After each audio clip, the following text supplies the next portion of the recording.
2, 1. All right. Let's see if this actually baby. starts working now. Okay. Let's Wrecked him. Damn near killed him. Okay.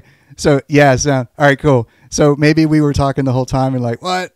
Okay. So basically what I was saying before was this is the War Robots podcast where we cover everything that matters to us in the game from down at the very bottom when you have one destrier, when you first start your account, all the way up to the Champion League. Now, we're not talking about all the way up to where, the legends are, but we're talking about the normal players, you know what I'm saying? So we're going to be talking about the update and all the stuff that, we're excited about and things that we're aggravated about.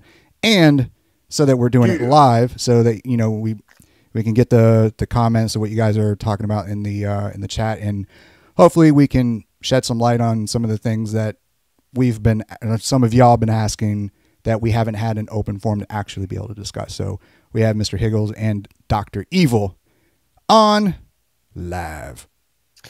Welcome. Well, thank you, my man Drippy.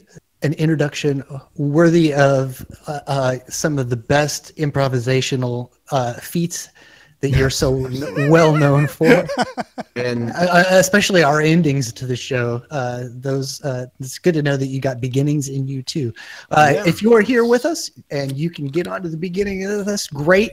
We can take questions from you. Otherwise, starting with the update, you may have thought boosters were the big deal and what was beating you down, but I tell you, boys and girls, kids, it won't be long. You will feel it. The actual game changer that's coming is the new economy. And that's what we're here to talk about the most, because you may have a cache of weapons and a bunch of bots that you can ride for a while under the old economy, but eventually that will run out. But you have to make decisions.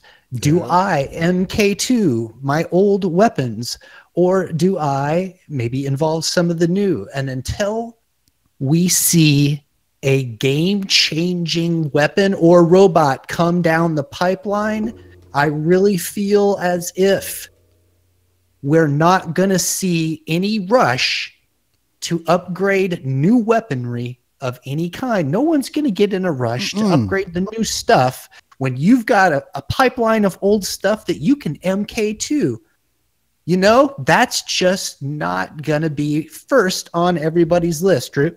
Yeah, I absolutely agree. I'm looking at my hangar, and most of my stuff is level 11. I do have some MK2 stuff, but most of my bots are level 11 and level 10. I refuse to upgrade any further than that. I'm not going to get the gold. I'm not using the gold for anything other than trying to get my third Spectre in the little, what is it? The Royal, or no, it's like the daily deals. Like it comes around like once every other week or something like that. You're workshopping gold points. I'm not using it for boosters. I'm not using it for paint jobs. I'm not using it for any other thing. I'm not using my silver for any other thing other than just upgrading my level 5s to level 6s and 6s to 7s. And I'm not going any higher than level 11 or 12 because I only have like 65 million silver, and that's going to go freaking right out the window. Really. I don't want any new bots. I don't want any new weapons because I don't have the money for it, and I don't want to put myself in a position where I have 25,000 silver left, and I'm not making it in my matches because I'm not playing as much. You know what I'm saying? Jason, tell me, these wait times and the money involved are absurd. Oh my God, yes. Yeah, it's pretty bad. Like I've been upgrading my hover. Like I got a hover like the day after the economy changes happened. I've been upgrading a hover for like 3 freaking weeks. It's at level 8. Level 8, good times. Yeah. Now, and the money involved, you're talking about between 140 million to 170 million in silver to max out a robot on its weapons. So if you've got any, it's going to fluctuate between hard points of heavy, medium, light weaponry. But on average, you're going to have to come up with that much silver and a significant amount of wait time. That who in their right mind is going to be able to wait that long just to upgrade one robot? Gold will change hands, but there is a bottleneck that's such a huge problem here, and that is silver supply. Yep. The only limitation for anyone in this game as far as using gold is silver supply. And yes, you can use gold to buy silver. But seriously, how often are you going to put down those kind of prices for that kind of return? I've done it twice. I've spent, I can't remember what it was, like 18,000 gold for like 50 million silver. Yeah. This is kind of outrageous. That's now, like a bot. That's like upgrading a bot to level 12. Josh, do me the favor. I can't see the chat and so forth. So let me know if we're getting any feedback. Or just, hey, Shane, shut up. No, like everyone is saying that all the feedback. All the feedback is just like, hey, Mr. Higgles, you're awesome, Mr. Higgles. You're really great, Mr. Higgles. Well, that's all right. I mean, I just want to know the question. And we've got smart listeners. If you're checking us out, you're either digging Droop. You dig the DSAC and you just love hanging with him. But if you know our podcast and you're one of our 300 to 400 who tune in, you're one of the more serious players. Yeah. Because if you're going out of your way to hit the podcast format to hang out with us, which by the way, you should do. Okay. I do have to say, because there's some people that do not know what a podcast is. A podcast is video. It's absence of video. It's just audio.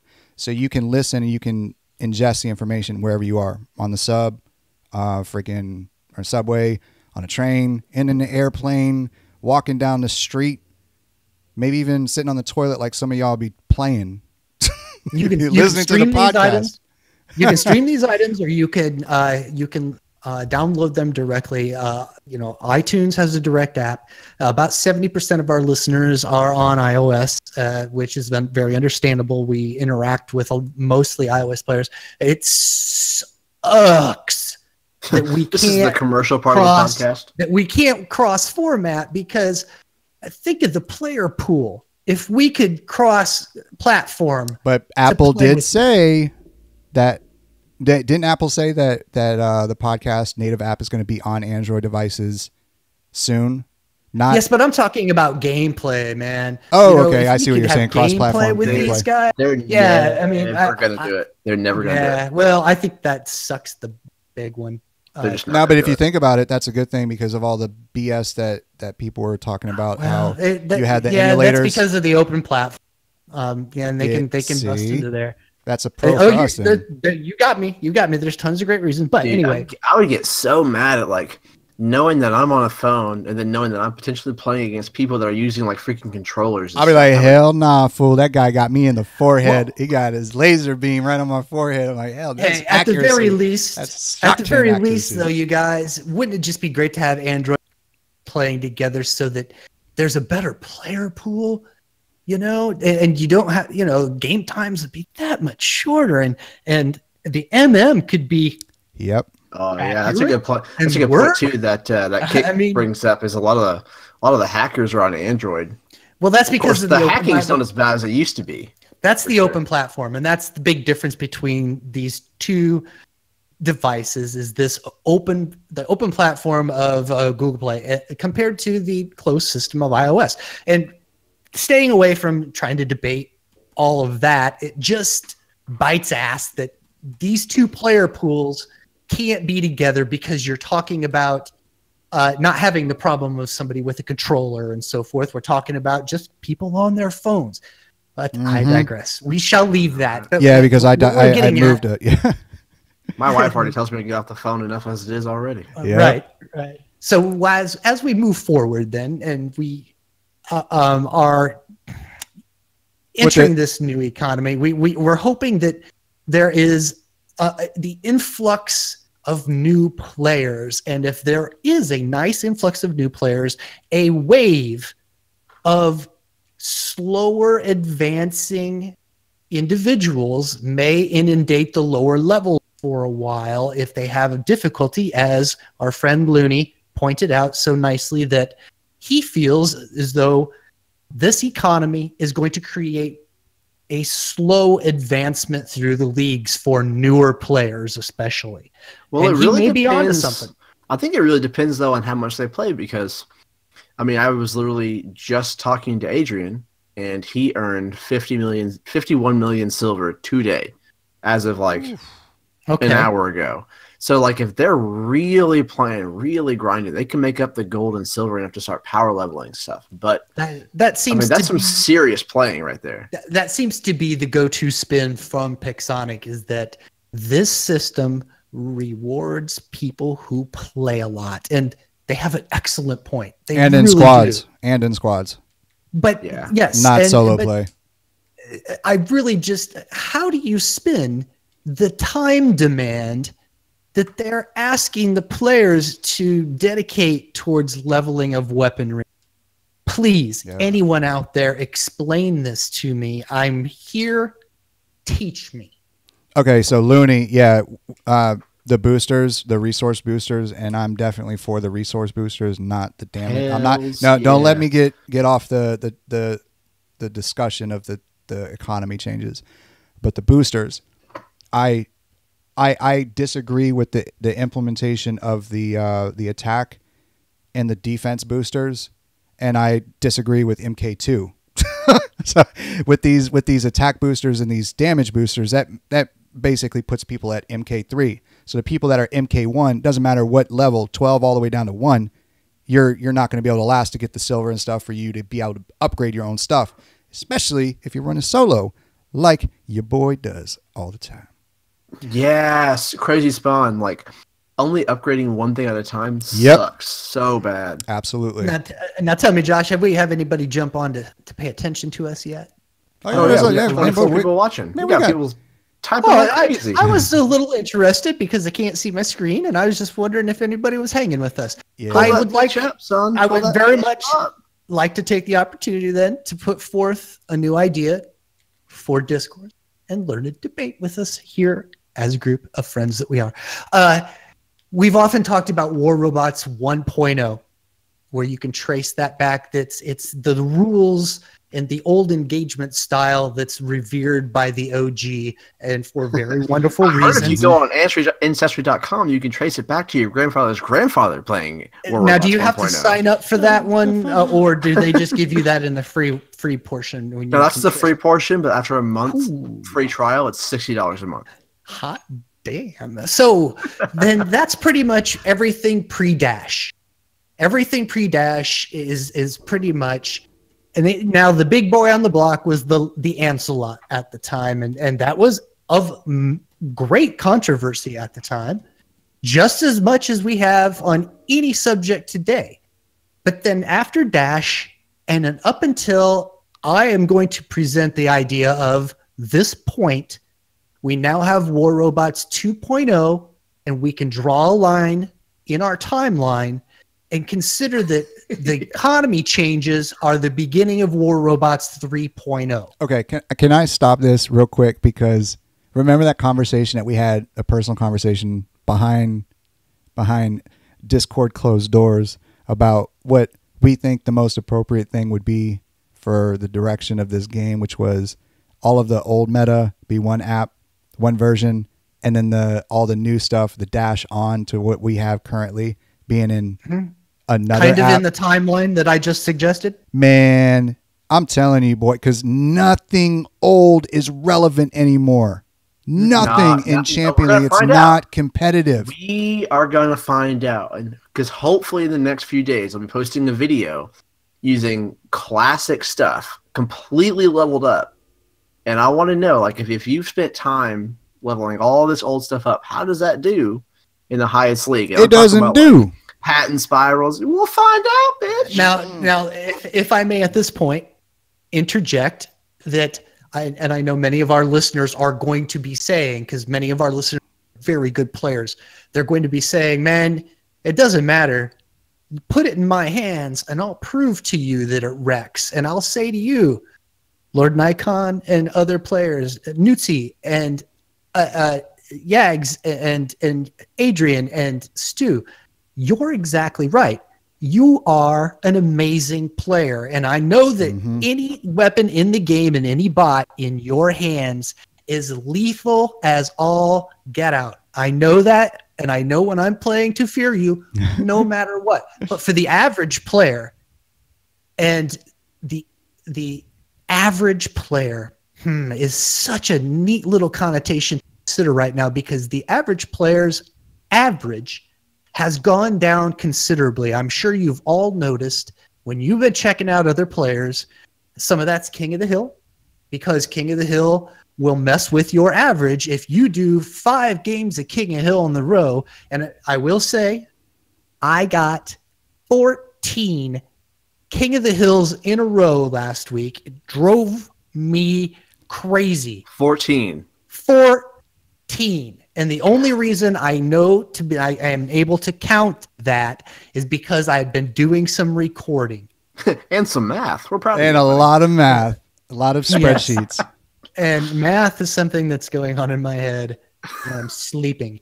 But it's something that I know a lot of our players will then say is, I can wreck with all. You're right. But the average player whose averages are harder and harder to maintain as they go up this hill that is so hard to climb once you're entering the 11 and 12 weapon area, because the verge of MK2, the matchmaker puts you in the thick of it with lime green up to your nostrils on a regular basis.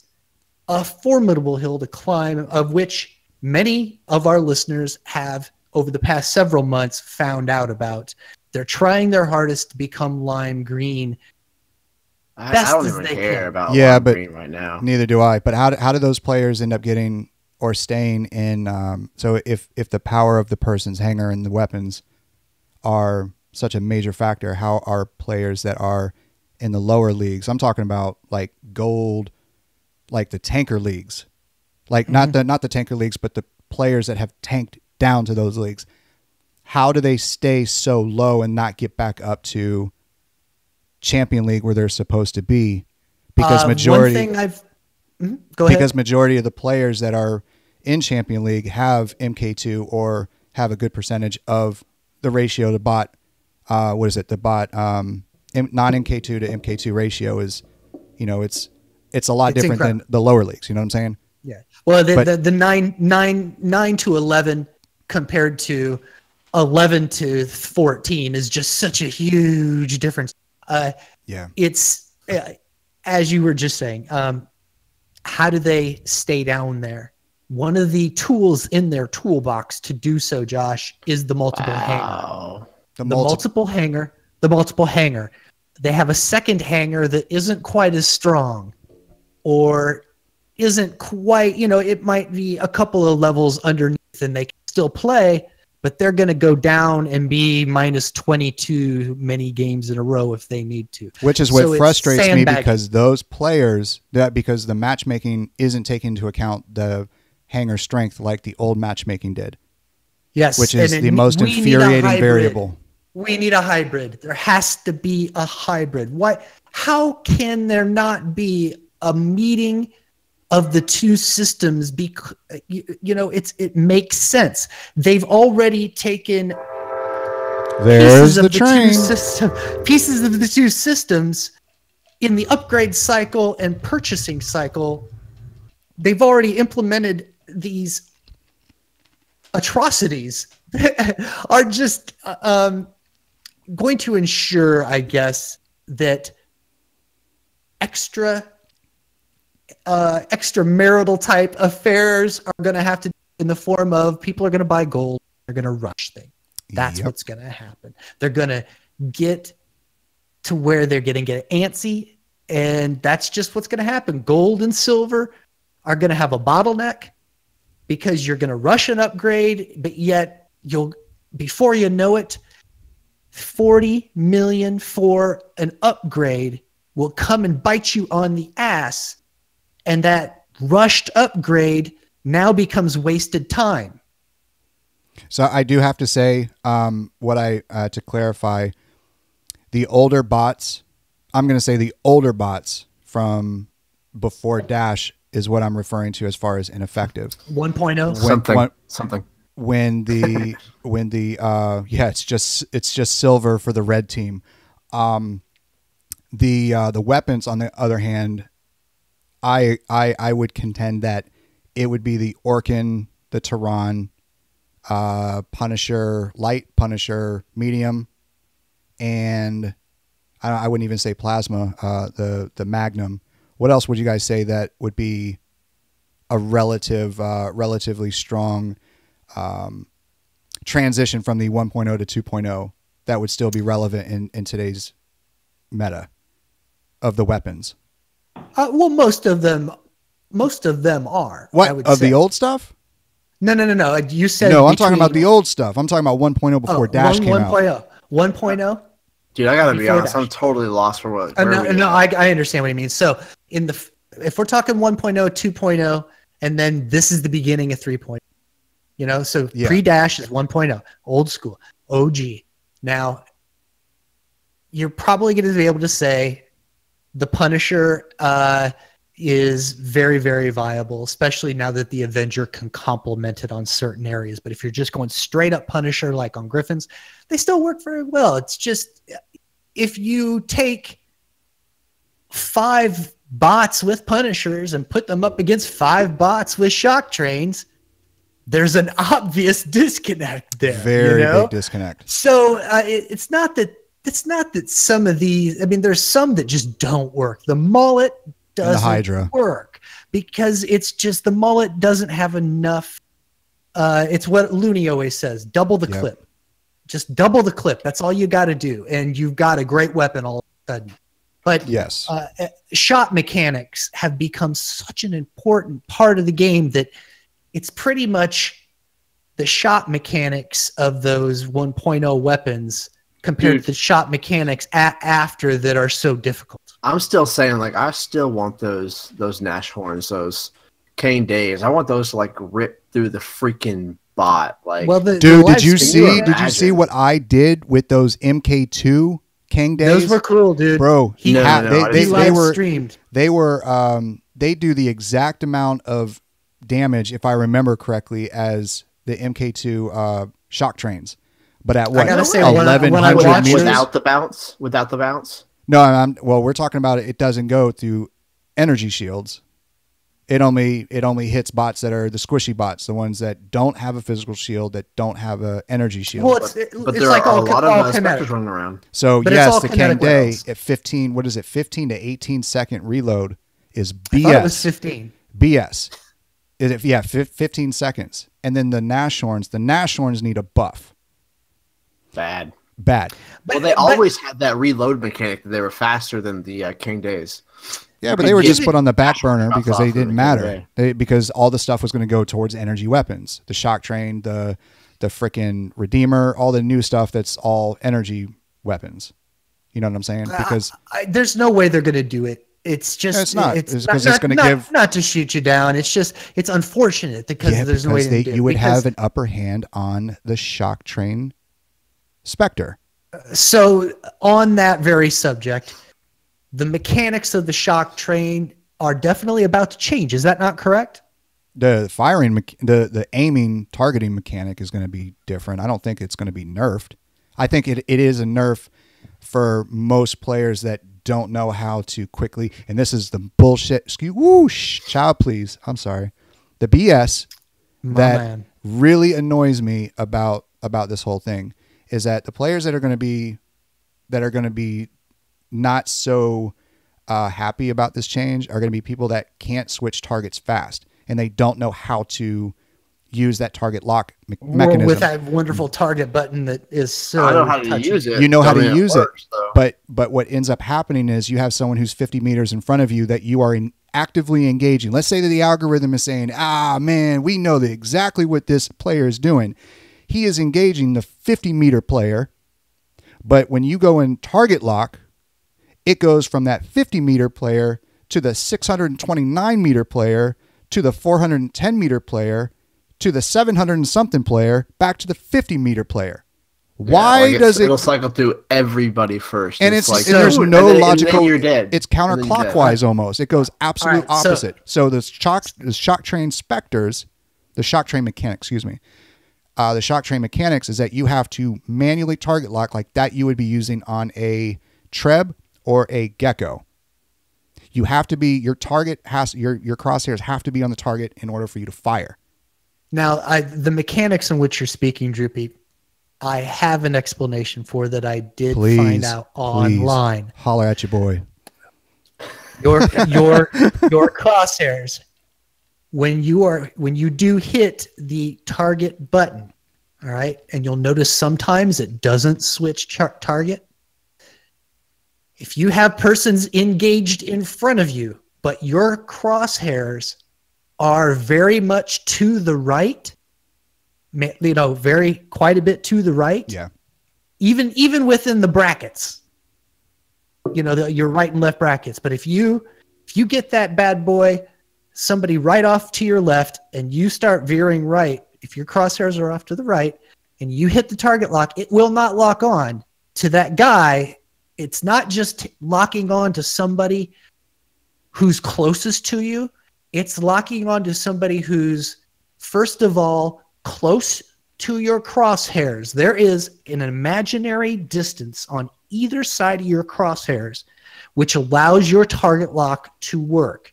You'll notice that if you get outside too far, either to the left or the right, still within your brackets, your target lock will not switch unless your crosshairs are very close to another robot.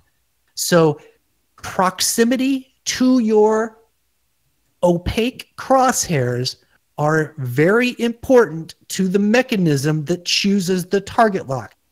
Take it, do what Droop does, put yourself and create your own environment, get a robot out there, get 2 or 3 if you can, and notice how that when you drag your opaque crosshairs, if you drag them away from the robot, your target lock will no longer work until you drag your crosshair within the proximity of another robot. So instead of the crosshair instead of the automatic target lock just switching from the nearest to the furthest robot in succession, where your crosshairs are located now dictate the rotation of which one it selects. Ooh.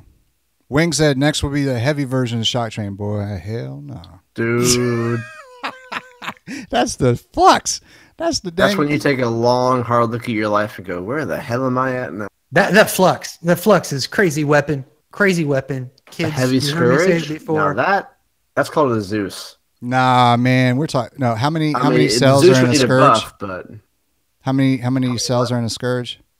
Shoot, I don't know. How many are in a shock train? 7. Oh, and how fast is the damage done? Well, the cells are used at a different rate of speed and proximity. Has a lot to donation. Thank you very much, Kurt. Thank you. My man, Kirk. If you'll notice, Bumbro, I put the second half of your podcast out just a little while ago today. First half of it's War Robots. The second half, we learn a lot about Perth and where Kirk lives. And very interesting. I don't know if you guys know this or not, but Kirk is the shit. He's the bomb dizzle. Yo, for all y'all who are new in the chat right now, check out the description below, or it might be above. Depends on where you are on the app. There's links to both the iOS version and the Podbean version of the podcast, where we talk about everything War Robots related, and things that that we like that has nothing to do with the game, like Australia and dingoes. That's a funny word. Well, and to our podcast faithful, our mafia, let me tell you, the Colorado is pretty much done. I thought I'd give it tomorrow and just go over it, make sure it's all set, maybe get it out as soon as possible. And that's what she not said. Really War Robots, but it is my encounter with my brother and getting to spend the weekend with him. And that was just a fantastic time. So if you enjoy the show and that interests you, I'll have that out here soon. Yeah, just so you guys know what he's talking about is that not not too long ago. What was it? February? Was it February or January? Thank you, Mr. Do. Thank you. I went up to Colorado to meet Mr. No, we went in May. Oh, so it was in May? Okay. Yeah, so, we went in May. So in May, and I actually... We planned the trip back then. I met Dr. Evil, Shane. I met him in person, and I stayed the weekend. Was it 4 days, 3 nights, went mountain biking, did the Colorado thing. For y'all who don't know what it's known for. We're adults here, but there's some children, so we're not going there. So you don't, and the reason why I'm bringing that up is to give you the context of what he's referring to, is that the people that are in your clans, the people that are on your Facebook friends list that you squat up with, frequently, that you might have developed, real friendships with, you just never know where those friendships will bring you. Maybe real friends for life that are a lot deeper than those who that you have in person, whether it's in your schools, whether it's in your businesses that you work at, and the communities in your neighborhood. You know what I'm saying? So, pay close attention to those relationships that you're developing in the community. You know what I'm saying? Yeah. So, anyway, well, we were very that's fortunate. some context. Yeah, we were very fortunate. We got to stay at my friend Matt Guyver's, who is playing me, and you've heard on the show podcast, you've heard his name often. Matt and I have been friends for half of forever and then some, and it was, just to not dwell on it too much, but it was a lifetime for all of us involved. It was just fantastic. So I hope you guys get that. Amen. Yeah. Oh, so Crazy So Spawn. back to other stuff. Real quick, Crazy Spawn, why did I start playing War Robots? I actually started playing back in November 2016 because I had a drinking problem and I needed something to get my mind off of the urge to drink. And now I feel bad for drinking. I have no problem with people drinking now. I already knew that. So I went to the app store and I ran into this goofy looking app called Walking War Robots, and I started playing it and I hated the game. And then all of a sudden I got my Cossack to upgrade. I got my Punishers and I was like, oh man, this is dope. And then I got the Punisher T, whatever it was, it called Punisher T back then. Was it Punisher T medium? And I was like, oh man, I'm a baller now. And all of a sudden, bam, I got hooked. Especially because I found out about the Facebook. I legitimately have a drinking problem though. Like I can't seem to drink correctly and not get it on my shirt. Do you guys remember how exciting it was to get your first Orkin? Oh man, dude, I like earned that shit. Yeah, man. I earned it back in the day. Played. How much was that bad boy?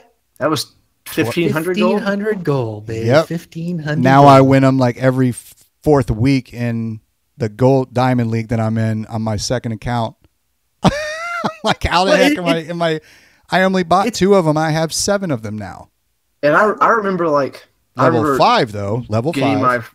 I remember because like I didn't get an Orc until I had my 5th slot, and like I used to get those questions all the time. Like, should I get this or a 5th slot? This or a 5th slot? And now it's like people get the 5th slot so fast it doesn't even matter. Dude, I never thought of that. My favorite drink is a Yingling. Just a regular Yingling for a beer. Too. And my favorite liquor is Coke, Chattanooga whiskey, and a little bit of lime, if you're wondering. Believe it or not, my favorite drink, and I was just talking to the Starbucks barista this morning. At 5 a.m., I was like, man, y'all gonna need to hook me up with my regular.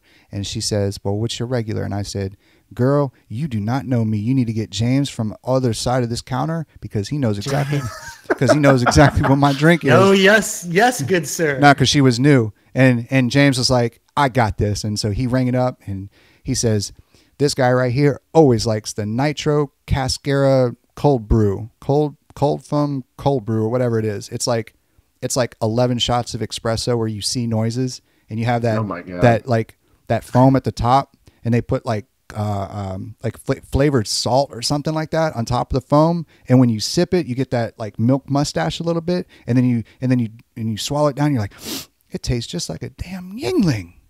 It tastes just like a Yingling, but instead of getting drunk, you literally see vibrations, bro. Seriously, and your eyeballs get big, and you're like, see the vibrations. I Like, see have you everything. heard of, I see intention. you see the strings that make up all matter. I don't know if you guys know like the string theory. Oh yeah, the theory like that actual like strings make up It's all all matter in the connected, universe. baby. yep. And yeah, It's all connected. Yeah. It definitely is. War robots. I mean, yeah, we could talk about war robots. What's the fun in talking about war robots? We can talk about other shit. Like, So the fix to the biggest topic that everyone is talking about right now, which is the Spectre. I think it might be all bots if you time it correctly. The stealth glitch, yes. Freaking ridiculous. So what do you guys think about that, and how did you discover it? I heard about it from you. Oh man, I was livid, bro. I was like, this fool did that, and I went in my trolling hangar because I was trying to find the 1%ers because I knew that they were out, and I was like, man, I'm gonna take these fools down, man. And so I put the most ludicrous hangar I can find, and it was stealth stuff. No, it wasn't stealth. It was I had two. This was in my battle rec account. I had two. What are they called? Noricums and two Hydras, MK2 on a Raven, and a dude jumps straight up, and he lands, and he's not doing anything. And I was like, this fool has. What is this? It's been more than 5 seconds. 6 seconds. Oh man, I was like, man, I'm gonna take this, and I did this like crazy ass maneuver, and I popped him into the wall. Man, I was trying to make I wanted to make a special effect. Yeah. Boom, like Hulk smash. Come here. I was like, man, I'm just gonna share it. I was mad, and then I saw it on Facebook. Dude, yeah. Whenever DSAC gets all riled up about something in the game like that, my Apple Watch just goes batshit because he's got a whole list of texts, and then he's like, "What?" Just like you did with that, he posted and sent me several links to that very ass kicking of that guy. Where he jumped and shot him up in the air. But the glitch, which very, very rare on an iOS device, for this to happen, for them to be able to find it. I know it's because of the way it happens and the way you trigger it. It's very out of their realm. You know, it's like, how do people figure this crap out? It's like with jailbreaking iPhones. Yeah. It's probably the same thing. Like, you probably have smart kids that like freaking, that's all they do is they see numbers like dang Rain Man or the Matrix. Like, he sees like all the little trickling green numbers and stuff with weird symbols, and he sees the truth. And he looks at all the technology and he's like, man, that thing is weak, and there's that exploit, and then he puts that exploit out and everyone starts to do it. From what I understand, this wasn't a code thing. This wasn't found by code. This was found by, during the game, someone's connection was lost at the time that they were stealthing, and they had to turn and go to their cellular setup. So during game, they lost either their cellular or their Wi-Fi connection, and they did it at the same time that they were jumping and going into stealth. And they discovered that when they logged back in on the different data stream, that this had taken effect. So it really was just by chance. To get 5. Damn. Yeah. But you see where you jump into stealth and you lose your connection. So you say, I don't want to lose my teammates. So you go right away to your settings and you turn your data on, and then you jump back into game fast enough so the connection kicks back on.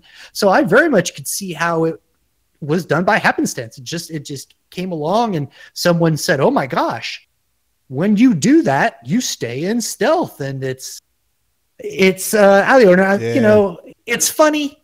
And I can totally see like some of our 1% buddies and so forth doing it and goofing off with some people, but then saying to themselves, all right, we had our fun. Let's lose it. Let's get back to some serious ass kicking. Yeah, they wouldn't do it because they're ethical players. But I mean, they would have some fun. I mean, they joke around. I would have done it if I knew how to do it, but I didn't know like it was so. They'd fight a couple of us and beat our ass with it, and then they'd go back. I didn't know it was such a big deal until I looked on Facebook, and it was like, oh man, see, because it's a thing. It goes back to every action. There's a ripple effect. People people don't realize it. Every thought and or action is a cause set in motion. Anything that you do or think or whatever, it leads into action, and your actions affect other people directly and or indirectly. Like you drop a pebble into water, like Bruce Lee always talked about, which was it creates the ripple effect, and then it has a negative impact on other people. And I didn't take that into account when I was like, man, I got to figure out how to do this. I got to look this up. I got to Google it. That's the shooting effect. Yeah, man. So, but I'm glad that it's getting fixed, because I mean, there's a lot of hate on Facebook. I don't know what, man. That's one fix. So they're doing. Did you guys see quick? That, yeah. Did you see that they reported earnings tonight and lost approximately 25% of their stock price? What? Mr. Zuckerberg lost $13 billion this afternoon. That's not surprising. Users dropped off in a large amount out of nowhere this past month. It was not foreseen. So, yeah, the last I saw, and I'll look it up here again. Last I saw, here we go. Yeah, Zuckerberg loses 16.8 billion. Facebook death spiral. Stock plunges 24% is the headline on Drudge Report. Oh no, Mr. Zuckerberg lost $13 million. And that's formidable, kids. Formidable loss. Yep. On a day where the Dow ended up 172 points, S&P was up almost 1%. And the NASDAQ was up over 1% today. But it looks as though Facebook's settling a little bit right now. Man, because these are probably the people who are actually learned in basic human psychology and the effects of negativity on one's quality of life. And they're looking at Facebook as being a hindrance to their happiness instead of something that's actually helping them. But according to some of the information I've been able to,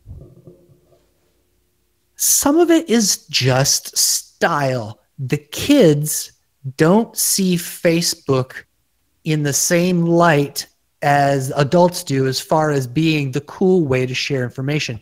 They're choosing alternatives to Facebook. And if the younger generation doesn't see Facebook as a go-to type app, then you'll see fall off quite quickly like that. It would explain like MySpace. Speaking of fall off, did you see the lockdown? Yeah, you know exactly what I'm talking about, man, because we had a spirited conversation about this. The rooting.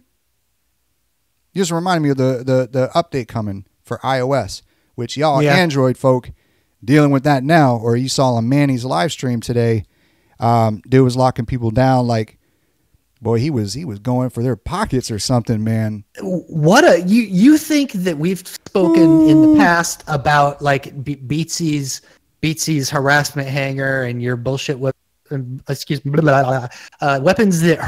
harassment weapons that we've spoken of. And don't you think that this is the ultimate harassment weapon? Why would you create such animosity in the game? Do you think that it's going to spur on someone or frustrate them to no bit, especially to see how quickly these weapons are implemented, how fast and easy are they to use? And if the big boys get them faster than everyone, that's what's going to happen. There's just going to be a hell of a lot of. I think it's obvious. It's obvious. They just hate us. They hate us. I really think if I were to really put I guess the asterisk, see below disclaimer, I disagree with the quickness and how they're expediting the releasing of new content. Yes, we have wanted new maps. Yes, we've wanted new bots. Yes, we've wanted new weapons. Yes, we've wanted more opportunities to gain different currencies and other means to be able to earn the new stuff. Yes. But there's your asterisk, see below. But the thing about it is, I'm going to finish this point. I'm going to finish this point because I will lose it. It really irritates me that the things that the individual bugs and stuff that a lot of people are like let's say the hover getting stuck on ledges, or now the Tehran plasma bug is going to be fixed, but they keep stacking more variables on top of more variables on top of more variables, which is gonna. I'm not a coder. I don't know anything about this stuff, but common sense tells me the more variables you have, the harder and harder you're going to have to work in order to find the issues that were caused back before all these new stuff were implemented. You know what I'm saying?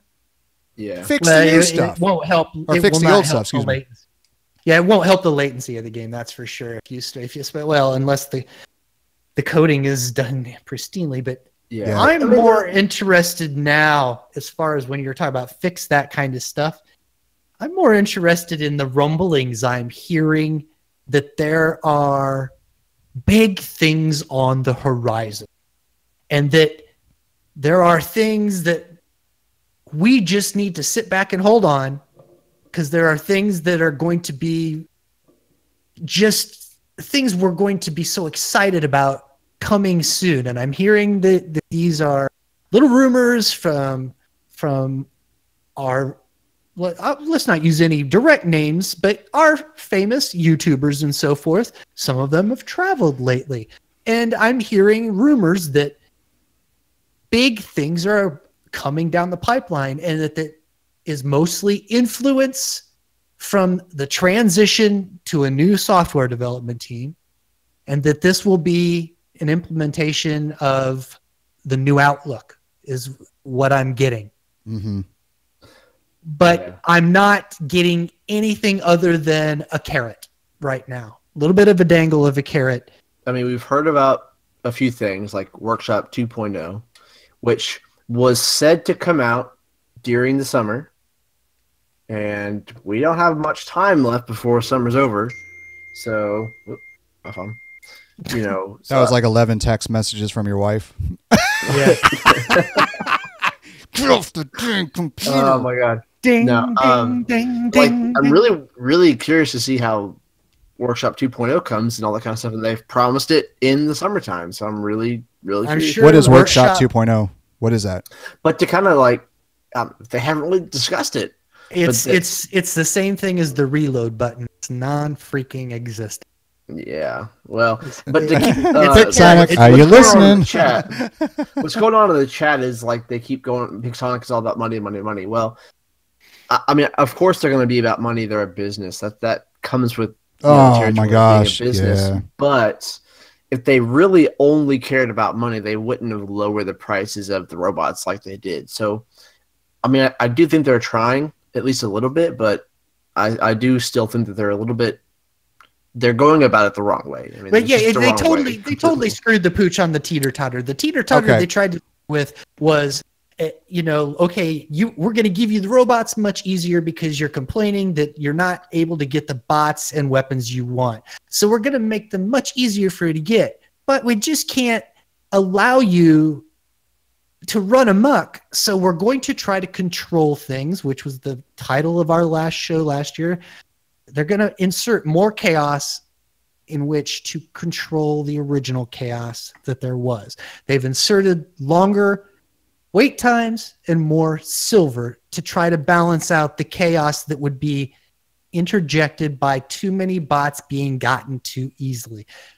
But Yeah. these are such exorbitant demands in time and in silver that it's not an equal scale of justice by any means.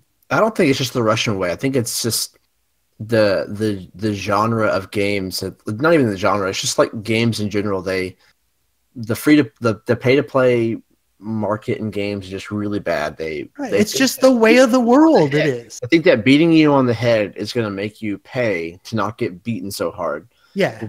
What you really want to do is make the interaction so pleasant that you want to spend money because it's just fun and benefits you and other people. Now, 20 years from now, kids, they're going to look back to this and say, this was still the Wild West of the internet. Yeah, that's true. This, as Jason just pointed out, the way of thing, the etiquette, the way in which things have evolved are a direct result of us and the corporations feeling their way through the infancy of its internet mobile gaming as we know it now. And we are experiencing the ebbs and flows, the good and the bad. And I really feel as if we will find ourselves in the long run much better off. But getting there is going to be difficult. I do have to. I do feel compelled to tell to bring this up. Everyone, not everyone, majority of the people that you see on Facebook, and I'm guilty of it too at some points, blaming Pixonic, that they're the reasons for all this. No. It's people who bought all the crap to begin with. It's the people that, like I posted on Facebook a couple of days ago, it's the unethical accumulation of all this new stuff that we would have to buy, that we would only buy in drips and drabs. We wouldn't be buying all of the new stuff all at one time and then upgrading everything all at the same time, and which is flooding the market with BS. It's false. It's inflating the prices so that the players like you and I, we can't afford this stuff. But the market, middle class, the middle class, the market is dictating what it's basically willing to pay. So Pixonic is numbers driven, 100% numbers driven. They're not emotional. They're like Sheldon Cooper from Big Bang Theory. He doesn't understand your humor and emotions. He doesn't get it because it doesn't register. Show him the numbers, because that's what he understands. And that's what he looks at all day long, are the numbers. Yeah. And the numbers are constantly putting out what is inside the game itself, and then they make the changes accordingly. So it's like if we want to blame people, we need to be blaming the people that we know. I don't know any people personally. I hope I don't. If I do, I don't know that they're doing it. But those who are actually doing things shady, manipulating the system, getting around, taking shortcuts, because that's impacting matchmaking. It's impacting wait times, everything. You know what I'm saying? Well, that can be drawn a line, and it's much more difficult. In iOS, it's sandbaggers and tankers and fluff. I mean, please explain what those are, because I don't know what those terms you just said. Well, tankers, tankers. Tankers, yeah. Sandbaggers are what we were describing just a little while ago, where someone will enter a fight and run an inferior hanger, or just not try. Like, they'll just sit there in their bot. They'll get like 70,000 damage. They'll sandbag, and then they'll shoot down, and that's kind of how I see what you're saying now. So they drag their feet, and just don't really commit. And so you have those, and then this bug that you mentioned from this afternoon with the stealth, that's really, unless you're talking about the very first War Robots infancy, that's the largest amount of hoo-ha going on in iOS because of the controlled environment. I gotcha. When you get into Android, guys, that's where you get more of these, I guess you could label them cheaters, or beyond gameplay strategy type ways to goof with the game, actual ways to get into the program and manipulate. That's a whole other level, but easier on other formats. Jason? Yeah. Well, I was just going to say, like, I do think there's a big misconception, like, the way things are now and the way things were then back in the day. People just think that all these problems are arising now, and, like, the game has been unbalanced for a really long time. Like, even when I since Dash playing, like, no, even before, way before that, like, yeah, Lancelot. Not even before that, like when I started playing in the Rhino era, like in the Gepard era, like, there were definitely problems with the game, and people don't seem to remember that. And it's like they're constantly trying to fix problems, but they keep creating more problems, and it just. Yeah, I really think they just need to stop releasing content, because they release content like a gacha game would, like, every freaking month. They need to release, like, a bot every like 5 months, a map. You know, they can introduce maps as as much as possible, but like give us time to upgrade the bots, to learn and use them and see how they affect the game for a while, and then release new content, because this crap is just too much. Yeah, I do have to say, I think, okay, so going back to the Sheldon Cooper thing, when everyone was talking about the tankers, not the tankers, the seal clubbers. Damn, I haven't heard that term in a long time. Dude, that's such a dark freaking term, like seal clubbers. Like, think about people going around with a club and beating the crap out of seals. Oh man, I remember putting out a video and I was getting ready for it, and I remember talking to Jamal, Bully Basher. And we were talking about the seal clubbers because we kept getting hit by them when we were in the Rush clan, and it was all Gepard magnums, and they were all level 12, and we were all like level 1, 2, 3, 4, whatever. And so everyone started complaining on Facebook about the seal clubbing issue, and I'm talking about this topic was emotionally driven. Think about it. You're actually responding to the same type of sensation, the same type of an emotional response like you would be if you were getting bullied in school, or getting bullied in the neighborhood, getting bullied in the workplace, or you were seeing someone who was bullying someone else. And it invoked that same emotional response, and you were sharing it. We were sharing it like wildfire, everywhere. And it created a movement, which then got to Pixonic, right? So we were demanding change. We were demanding change, right? Think about it. Back then, they were complaining about the seal clubbers, which was a Gepard and magnums. Gepard. Have you ever seen magnums?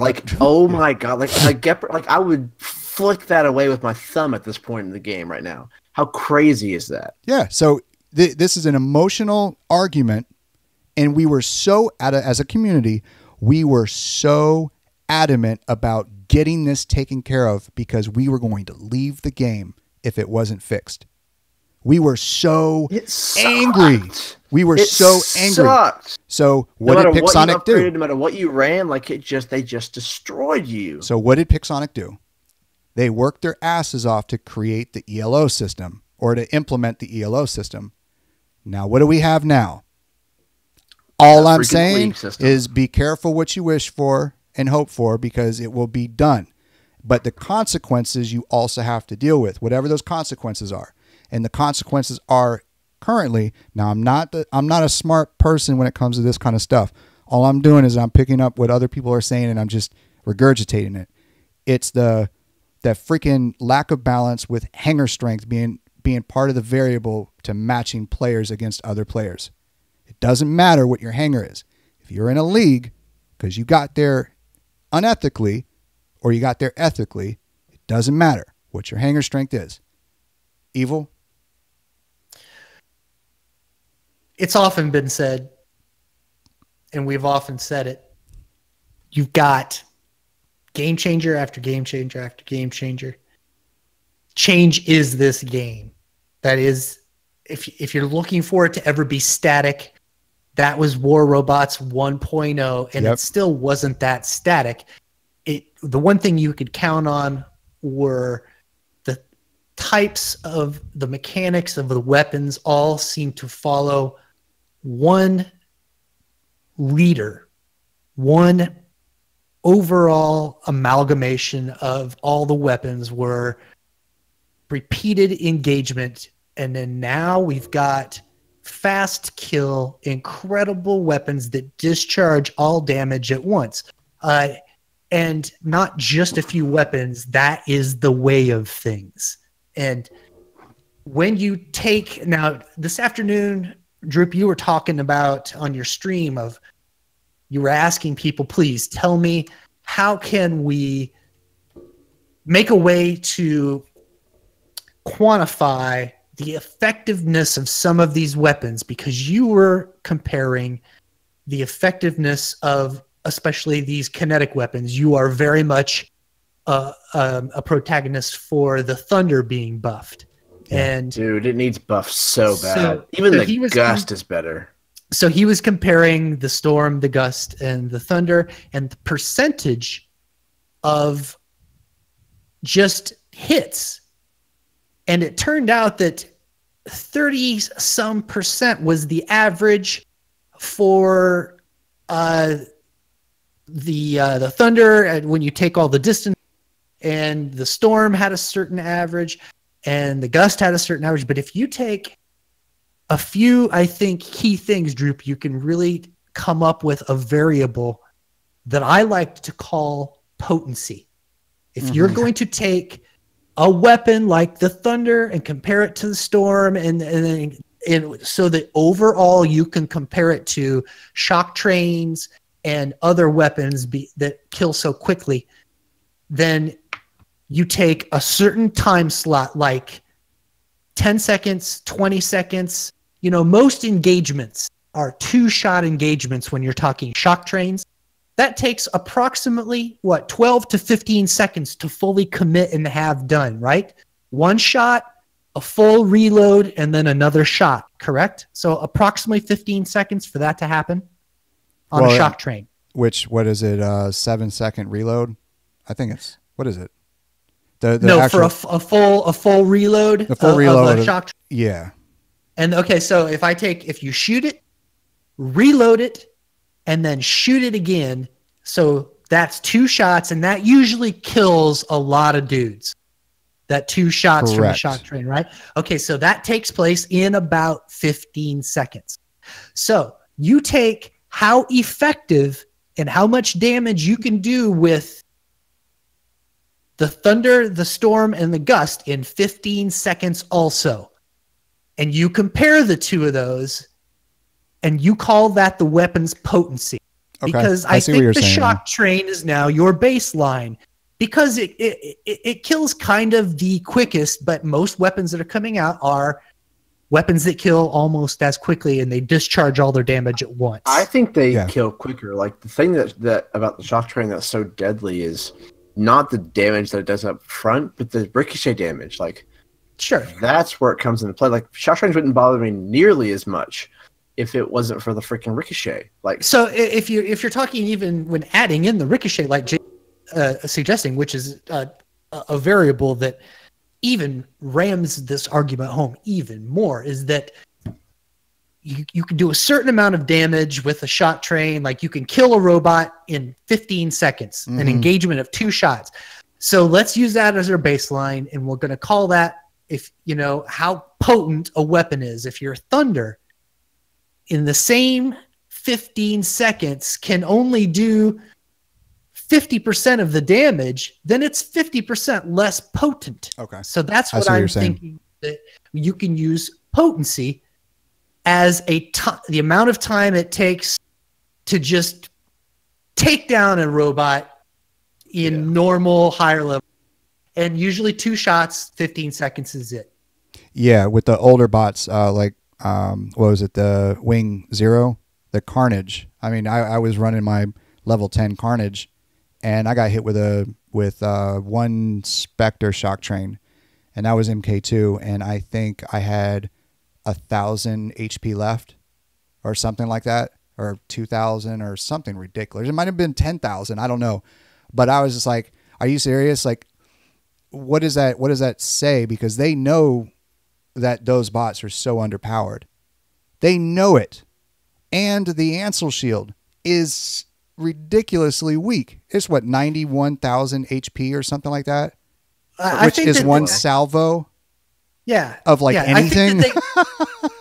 Josh, they consider these older robots of passage, rite of passage robots. Yeah, the rite of passage, and then like something to use, and then once you get the newer stuff, to discard. Yeah, but the new stuff is showing up in these lower leagues, in Gold League and the Silver, Bronze League. The new bots are showing up down there. Available. And it's like, well, let's go back to factoring in hanger strength. Let's go back to factoring in hanger strength when it comes to matching those players. Because I even told them, I was like, hey, man, because I was talking to the Pixonic community manager. I was like, man, I'd be man, if the matches were balanced, I'd put up with a longer wait time. all I got to do is just put my my iPad down, and I'll continue watching the show I was watching until I find a match. Like Star Siege Tribes. No, I'm being a little sarcastic, yes, but like Star Siege Tribes, and what is it? The Battlefield, like the PC version, way back in like when I was in the Army, we would have horrible internet in the barracks. We would have probably 10 megabyte upload, 1 megabyte download, or no, opposite. And it was ridiculous, and it was dial-up AOL. So we would get really long wait times in between finding matches. But when we found matches, we took advantage of it. We were 100% present. We enjoyed every second. But now, because every time that you push battle, it's like between 5 seconds and let's say the average 5 to 20 seconds. But then you're getting everyone from all the leagues around you, and you're getting players that have really, really strong hangers, and then some players that have really weak hangers. What? You know, Josh, one thing that your test really showed that kind of pissed me off a little. It could have been just me. I don't know. Well, you've got, let's take, for instance, everybody, your Scourge. And there's that.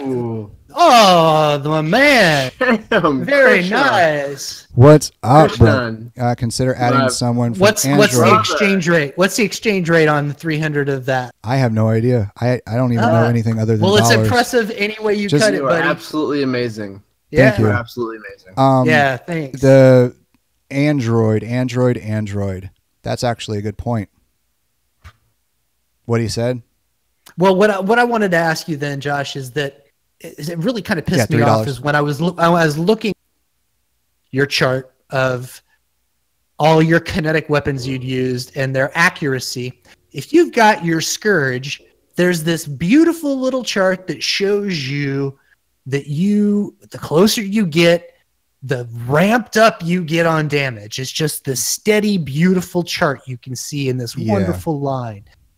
Which was the risk to ratio. Yeah. Well, the accuracy you would figure on your Thunder would start off, if you're starting at 500 meters, that your accuracy would be what? 4%? And then as you got closer, your accuracy would get better, right? Well, I think because you also have the ease of the axis of aiming at your targets, your axis, I forgot how to describe it. Well, as you got closer to your robot, but you don't your even have accuracy did not get any better as far as on a nice, easy slope. Yeah. As you walked in closer, you didn't start getting better to where you're 50 meters away and you should get a 100% accuracy at 50. You were 100 meters away and getting 37% accuracy of your shots.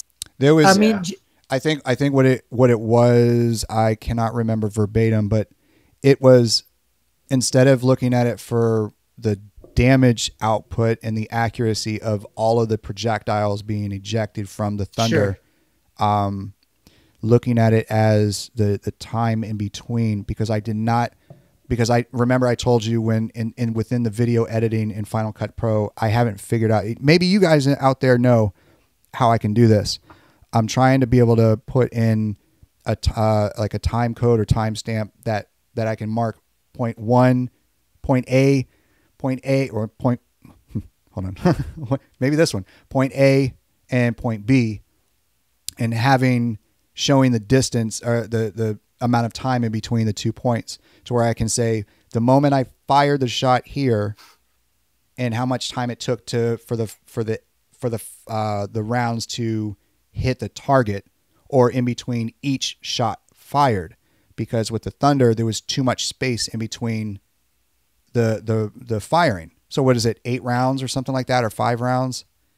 Boom, like that. I know it's a little bit faster than that, but then you got the Storm, and then you got the Gust, So there was a lot more rounds going out of the Gust, a little bit less than the Gust for the Thunder. Or not the Thunder, the Storm, but a lot less for the Thunder. You know what I'm saying? Yeah, I just was really upset that the accuracy of that didn't follow any kind of linear. But you had to get close in order to register 100% damage, which was at 50 meters. 100% damage, meters. 50 meters. That's 100% damage. The risk reward for that was just minimal. But the risk is high. But the reward is also high.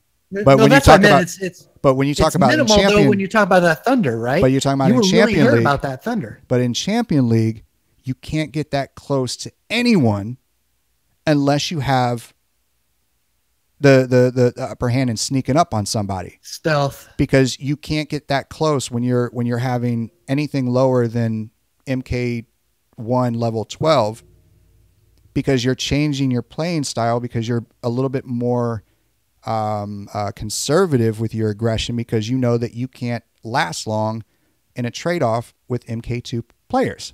Well, I'm not putting it in my hanger.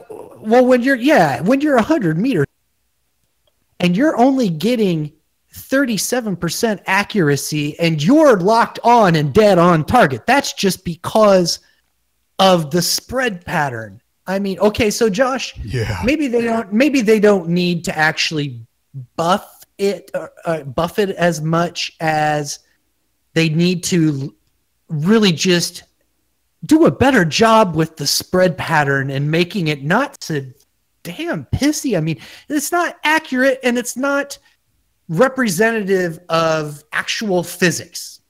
Yeah, that's a good point. Because you have go ahead. Because it's not consistent. Correct. I think we just need to take a minute to appreciate the fact that Josh was talking about dial-up internet earlier. And I mean, I don't know, like, I used to watch videos on dial-up, and that was awful. I mean, today's internet is really, really nice. It is. What a profound statement. Is. That's Jason Higgles. With You're welcome. You're welcome. You know, but Rinaldi has been talking a lot of good stuff in the chat about shot trains and thunders and all that kind of stuff, and he really has a good point. Like, the Thunder isn't able to be mounted on a lot of bots that the shock train can be put on. It's like the shock train is so deadly, because it does a lot of damage, because it ricochets, but also because it is able to be put on so many really high meta bots right now, where the Thunder can't be put on so many bots right now. Like, the only really common bot that's being run right now that has a heavy slot is like the Inquisitor, and that's just one Thunder, so it really doesn't feel like it's doing a whole lot, you know? Rinaldi, I don't disagree with you. Your vocabulary is probably where I take exception. Massive unbalancing Fulcrum and WR today is probably more than I would give it credit for. It is probably probably part of the current meta is that it is advantageous, but by no means do the stealth bots rule the game enough so that I feel as if I don't feel as if I need to get more in my hanger or I can't hang with anybody. As soon as I feel as if stealth is the issue that's holding me back, I will agree with wording. I just don't think it's quite as powerful as you're putting it. Perhaps I would have a different opinion if, say, I had no stealth in my hanger at all. I run, let's see, most of the time I run an Inquisitor and Pursuer. So perhaps if Rinaldi, if you don't have any stealth and I put myself in your place, your vocabulary would make a lot more sense to me. So I don't think stealth is I guess it's perspective. It's not stealth. I think that's like a stupid advertisement for just an invisible stealth wall. Means like you're stealthy. You're not seen. You're not heard. You're being not noticed by the people around you. It's not cut and dry. That's the problem. It's not cut and dry. There's loopholes. There's caveats to it. And I feel as if Pixonic hasn't really addressed or goofed with that, because they're like, listen, this isn't super huge to us. It's just the best players know how to run with that. Why don't you figure out how to do it too? I'm not saying that's right. I get that feeling where they're like, come on, nut up a little bit on that. But not that that's the, correct. That's the impression I get on that. I really do think that they should consider making stealth like you just disappear from the map. Like you can't see like not see the person, but you have to see the person with your own eyes.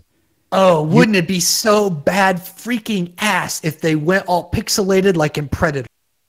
Yes, dude, that would be dope as hell. I never thought of that. Oh my god! Even in Colorado, you can still see right on. You can still see the haze. They could, and you could call that. Maybe it's a booster. I don't know. You could be the purple haze booster. Purple haze. Yeah, your predator booster or your predator stealth mode. That would be completely badass. No, but like, what if the game modes, like, instead of I think they're putting way too much thought in additional game modes. I really do. Like this stupid. I hate forced. King of the Hill. I swear to God. I swear to God. When I hit the heavy bag, I'm thinking of King of the Hill being in my rotation 4 times in a row, 12 times in a row. I hate Team Deathmatch. TDM and Team Deathmatch too. Freaking worst. And Team Deathmatch. But just imagine. I wouldn't mind if it was just Beacon Rush and Domination. Absolutely. I wouldn't mind it at all. But just imagine how much fun it would be to remove every single identifying mark of all players. You can't see their name, like in Rules of Survival in PUBG. You don't know who you killed until you killed them. You don't know who you got killed by until you got killed by them. You don't know who it is across the freaking map. You have to see them with your own eyes, and you have to track them with your own eyes, and using your ability to look at all of the walls, the structures that are around you to kind of figure out what your depth is and how far objects are. And you have to literally be studying your screen. Of course, it's going to be a little bit harder for players that are using their cell phones, but yeah.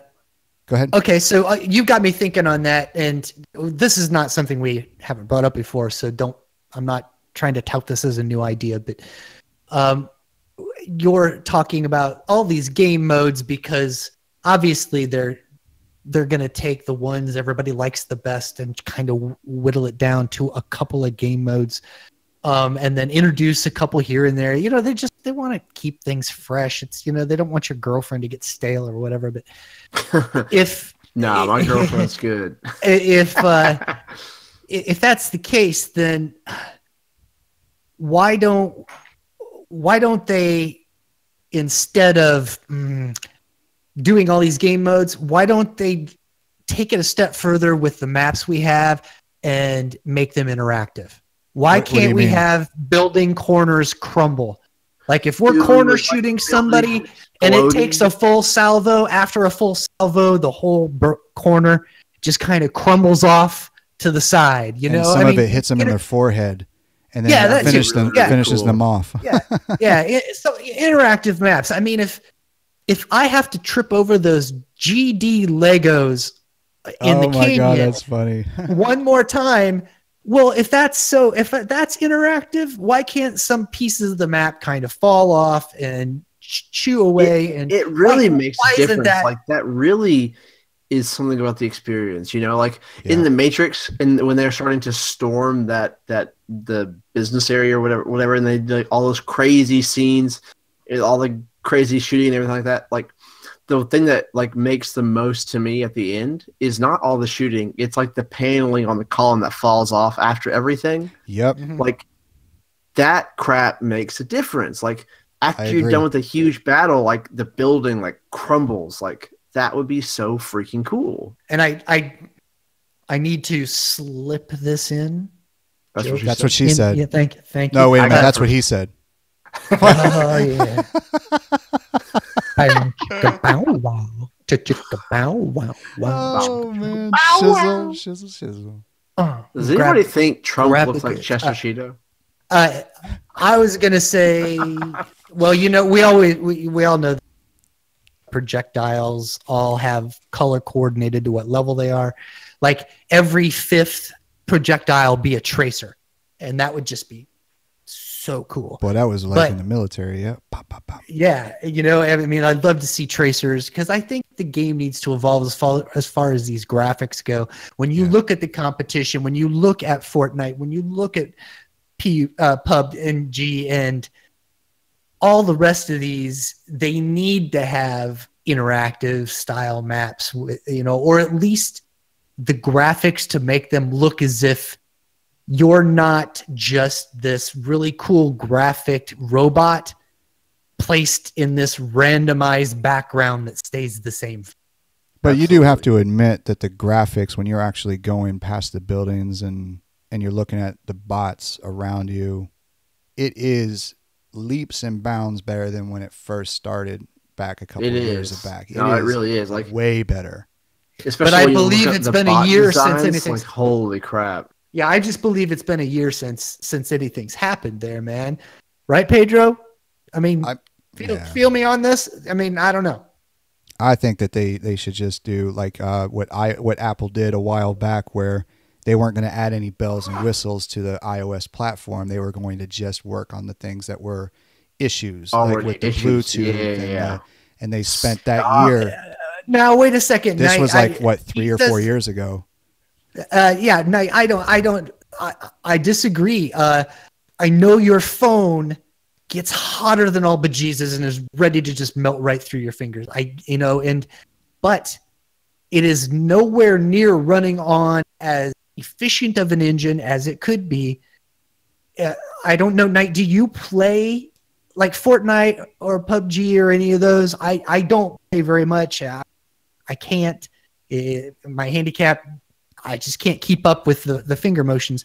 But it doesn't take for a few seconds for you to figure out that especially the maps and the background are all superior in shading and in three-dimensional appearance than what we have now. That's all, Knight. I mean, I think that they're great, but there are other games that are far superior with their shading in three dimensions. Perhaps some of it is that there's a lot going on in our targeting areas. There's a lot of smoke that I wish kind of would get up here and there so that things are more clear. But I still think that 3D shading and depth are something that the game is lacking compared to other games. What about the time of day? Remember when we had that Halloween event, 2 years ago? The day and night change on Yom. And it changed based on your time zone, and it was like very temporary. It was like almost only 24 hours, and then they're like, maybe this was overwhelming our servers. Yeah. Now, okay, so if we've got, and you got to remember that we've got new phones coming, and I've seen the benchmarks for, say, like the iPhone 10 with the Bionic chip. The game has further it can go, and if it takes advantage of some of like Unreal's graphics engine, your phone should run without as much heat as it's been producing. The reason it's producing that heat is because it's running not as efficiently as it should be, and it's just not. It's not even being controlled at its clocking speed. You're probably overclocking things, and then in the long run, that hurts your latency and causes you to lag.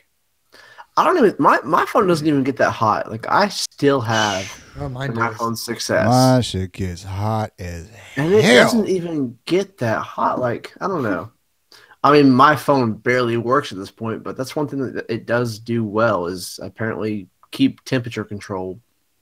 Man, I put you know what has helped me is getting those little those blue igloo things from my local supermarket, to where you put in a little lunch pail and you keep your food kind of cool. God.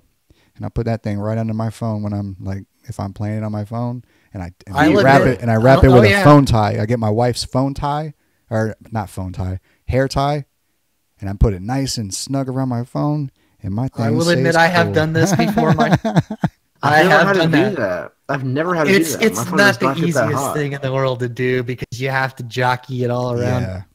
even in between games, if you've got one of those blue cool pads or something, Yep. You just set that on the desk in front of you and set it on there to help bring it down. Listen, kids, we all have to start wrapping up. It's been a lot of fun. Yeah, it was definitely. It's been a lot of fun. I'm glad we could get to where we could interact with you guys a little bit. We've always tried to bring as best of quality as we can, and the more people we bring into our mix and our guests and so forth, it always messes with us, and everybody has different equipment. So hopefully everything was nice and clear for y'all, and you had a good time. I will have the podcast that came out today was second half of Kirk's, and I'll have the Colorado trip here done real soon. And then this one we will probably just leave in YouTube. And then if things go according to plan, we may have the guest of guests back Tuesday night. And if we're able, we're going to ask as many questions about his travels, and he is the king. So if all goes well and he try to get there, and we'll know 100% over the weekend. But if all goes well, Adrian should be with us on Tuesday, and we'll have a show for you next week with the man himself. We are going to ask about things he might not answer directly. We're not going to set this guy up for bad answers. It's just we just want to know what he knows. We just want to know what he knows, what he decided upon as far as his involvement with Pixonic, and those rumors we talked about are emanating from sources like him. All he's trying to do is create excitement, but he can't say all he wants to do. So next time, bring Manny. He can complain about everything. Yeah. So what we're going to do is we're going to fair but meaningful questions. We will be prepared. Of course, as always, we would love to hear from you.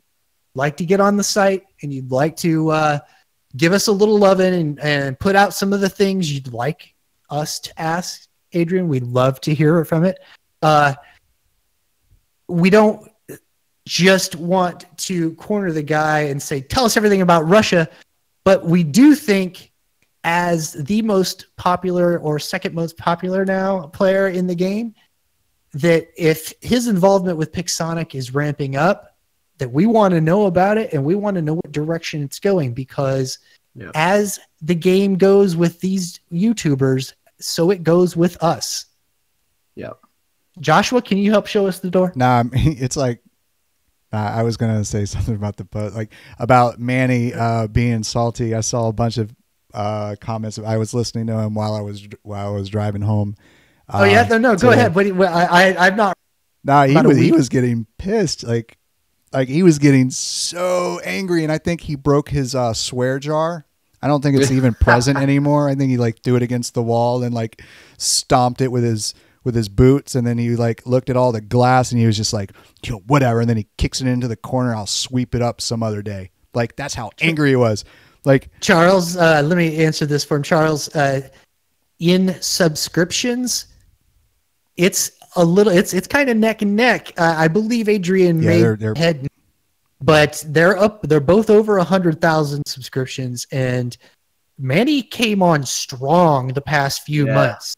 I posted I said in the podcast earlier tonight when I was recording that I'm glad he's not as corny as he used to be, because I think he analyzes excellently.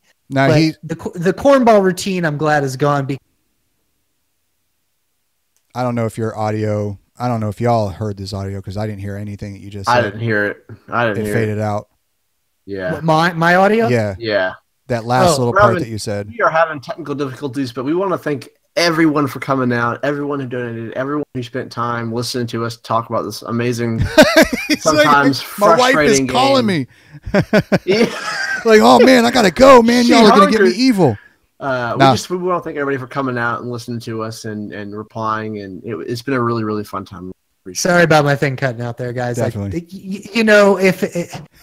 If I've said it once, I'll say it 4 more times in several weeks. You guys know my mouth will not stop running. And I applaud you all for your ability to withstand my onslaught. So if I say it same once, I here. say it 1,000 more times. But Yeah. no, Yeah. All right, y'all. No matter where you are in the world, we hope you, your friends, and family are happy, healthy, and safe. And we'll catch you on the next one. we'll Peace catch out. you guys later. Peace out, guys.